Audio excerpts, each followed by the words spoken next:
निकम्मी सरकार है ये किसानों की नहीं सुनती है, गरीबों की तो छोड़ो, ये अन्नदाता की नहीं सुनती है। किसान केवल मुख्य रूप से व्यक्ति आदमी ही नहीं है, हमारी महिलाएं ही भी है और उन्हें भी भूमि पर अधिकार देना चाहिए, उनके रहने के लिए भी जगह देनी चाहिए, क्योंकि दुनिया भर के जो अत्याचार हो रहे हैं वो महिलाओं के साथ ना हो। डीआईजी मुझसे खुद से आगे कि मैं 10 मिनट में आपका धरना उठवा दूंगा। मैंने कहा कि तेरी हिम्मत है तो आजा और हमारे धरने उठा के देख।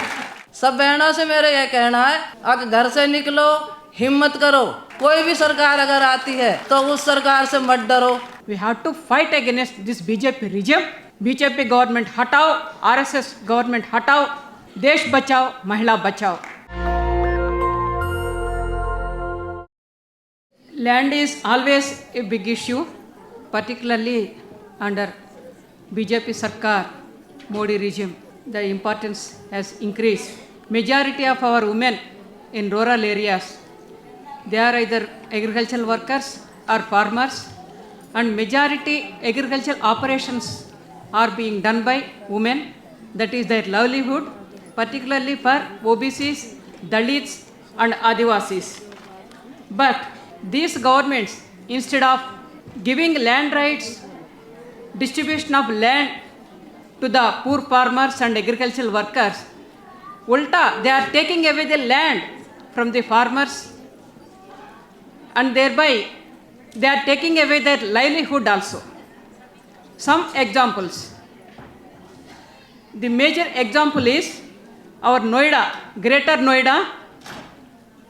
Land was taken over by the government just for industrialization and real estate purpose. What compensation these farmers have got? Just a petty, paltry sum only. For long time they led a struggle that they will narrate in front of us. The another major issue is displaced either for industrialization or major irrigation projects like Polavaram in Andhra Pradesh. More than 10 lakh people will be thrown out from their own land and from their own settlements where they are staying since long ago. That is the situation.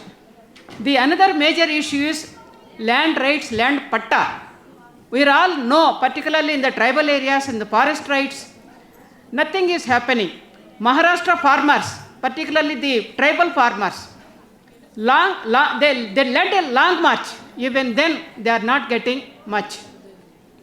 Apart from all these things, housing is a big issue, not only in urban areas, even in rural areas. Even rural areas are also, they are not in a position to get house sites. In urban, due to skyrocketing rents, high rents, Delhi slums are best examples.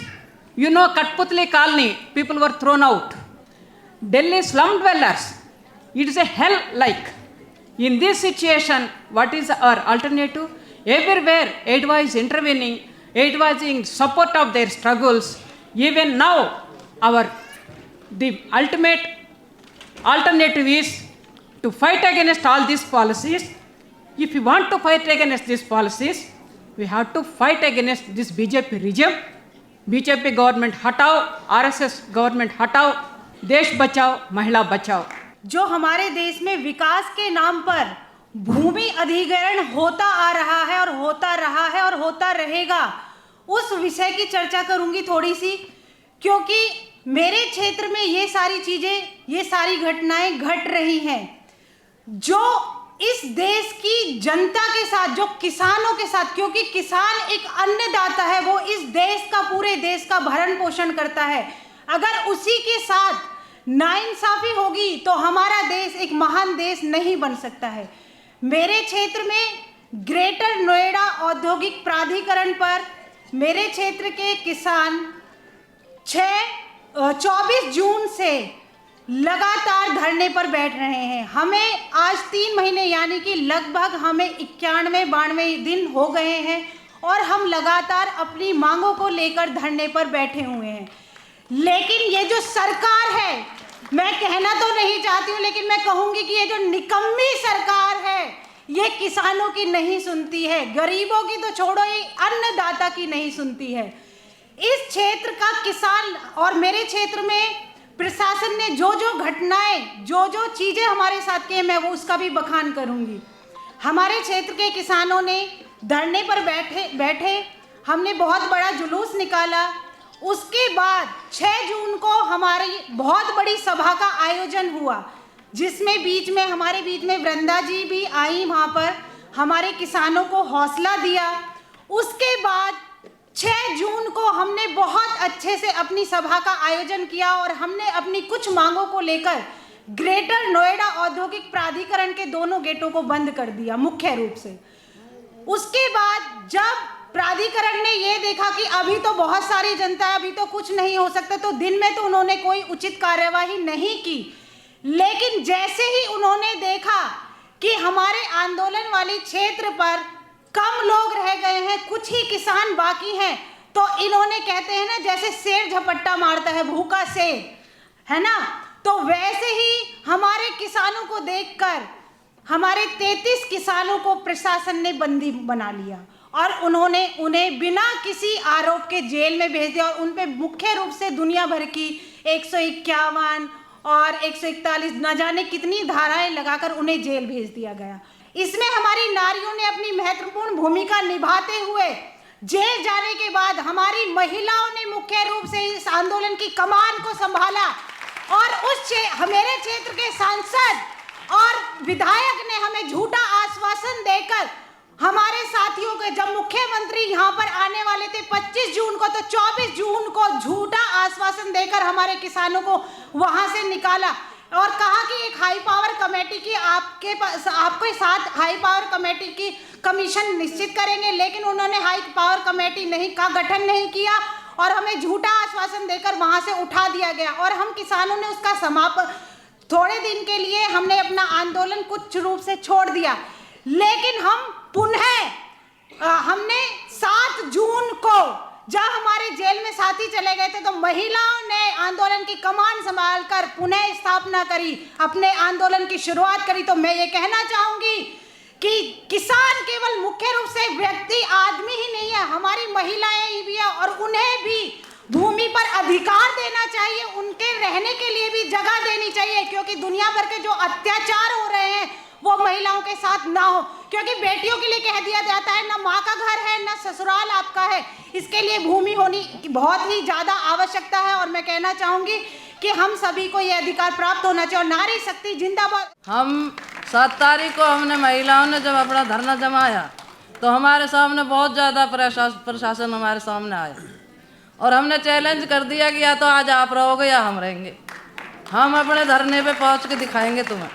हजारों की संख्या में हमने महिला इकट्ठी करी, हजारों की संख्या में हमारे पड़ोस इकट्ठे हुए, दुनिया भर की फोर्स लगा दी गई, तारबंदी कर दी गई, लेकिन हमने ये कह दिया कि या तो तुम आज प्राधिकरण पर रहोगे या हम रहेंगे और हमने उसी टाइम अपना धरना जमा दिया। आज हमें 92 दिन उस पर प्राधिकरण पर हो गए। सीओ ऋतु माहेश्वरी हमने वहाँ से तबादला करवा दिया। डीआईजी मुझसे खुद से आगे कि मैं 10 मिनट में आपका धरना उठवा दूंगा। मैंने कहा कि तेरी हिम्मत है तो आजा और हमारे धरने उठा के देख। वो हमारे 33 किसान तैने धोखे से चोरी से उठाए और हमें उठा के दिखा दे हम तो जाने। दूसरे दिन पता लगी कि वो डीआईजी भी गया, वो दोनों हमने भगा दिए। दूसरा सीओ आया, हमारे धीरे धीरे सब काम हो रहे हैं आपकी दया से, लेकिन हम मजबूती से, हजारों की संख्या में रोज महिला वहाँ रहती हैं। सब बहनों से मेरा यह कहना है, अगर घर से निकलो हिम्मत करो और हिम्मत से सामना करो। कोई भी सरकार अगर आती है तो उस सरकार से मत डरो, किसी भी अत्याचार होने के सामने आओ, किसी से मत डरो। तुम्हें इतनी शक्ति है, अपनी शक्ति को बाहर निकाल के दिखाओ। पुरुषों से ज़्यादा महिला में शक्ति है, लेकिन इसलिए इसे घर में दबाए बैठी हैं। इसे घर में मत दबाओ, बाहर निकलो और फिर देखते हैं कौन सी सरकार हमारा क्या बिगाड़े। पहले तो औरत को जीने दो, पहले तो औरत को इज्जत दो, उसके बाद में तो वो बात आएगा। इसीलिए बीजेपी का कोई हक नहीं है ये बात कहने का women lead development. National Dastak की आपसे गुजारिश है कि अगर इसको बचाना चाहते हैं तो नेशनल दस्तक को सब्सक्राइब करने के लिए रेड कलर के सब्सक्राइब बटन को दबाएं, फिर बेल आइकन की घंटी दबाएं। नेशनल दस्तक को बचाने के लिए बहुत जरूरी है कि हर खबर को शेयर करें, लाइक करें, कमेंट जरूर करें।